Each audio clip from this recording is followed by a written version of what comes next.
ọgbakọ ikpe bụ ndị nke na-ebanye anya na ụlọ ọdịda bụ nke na-adị n'ime steeti a bụ Anambra bụ ndị nke malitegoro nnọkọ ha n'Ọka ya bụ ọgbakọ ndị nyocha mmadụ 9 nọ n'isi ya bụ nke guzobere site n'aka gọvanọ Chukwuma Soludo n'abalị 20 nke ọnwa Juun iji wee nyochaa ihe kpatara anya bụ ụlọ bụ nke dara na Denix Memorial Grammar School nke dị na Ọnịcha ụlọ ahịa dịgasị iche iche a na-akpọchi akpọchi nke dị na ahịa Ọdịgbo Market bụ nke dị na Ọchanja ya nakwa azụ na Ọnịcha n'izugbe ma weta ihe mkpata bụ nke a ga-agbaso wee hụ na anya bụ ihe ndị nke merenụ emekwa n'ọzọ. Onye nta aka anyị bụ Kenechukwu Chukwudị ga-ewetara gị aka.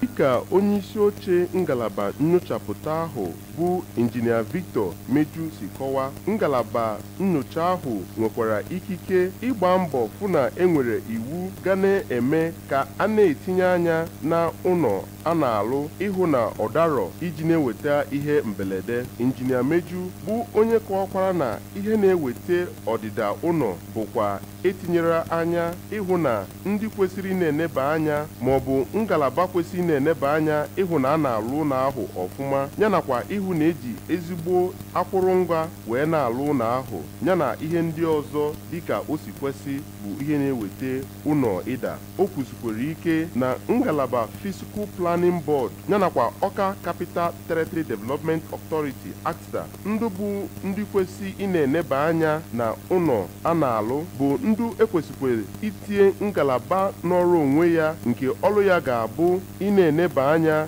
ịhụ na ụlọ niile a na-alụ alụ bụ nke a na-alụ dịka o si kwesị iji wee gbochie ihe mberede ụlọ ịda. O mekwa ka amata na ngalaba nyocha ahụ bụ ndị ihe gbasara alụmụlọ na ihe ndị ọzọ jupụtara na ya. Ndị bịara oge ngalaba ahụ mere nyocha ha nke izizi bụ ndị aka ha dị na ịlụ ụlọ nke DMGS ndị gụnyere ọkammụta Chris Oyeka, injinia Chiedu Ibe Abụchi yanakwa injinia Chukwuemeka Nweke yanakwa onye sere ụlọ ahụ bụ Chidubem Olisa. Ha gara n'iru kọwa ka aka ha si wee du na ịlụ ụlọ ahụ ruo mgbe ọ dara nke ngalaba nyochapụta ahụ gara n'iru jụkwa ha ajụjụ dị iche iche. Site n'Ọka, aha m bụ Kenechukwu Chukwudị n'akụkọ ụwa ABS.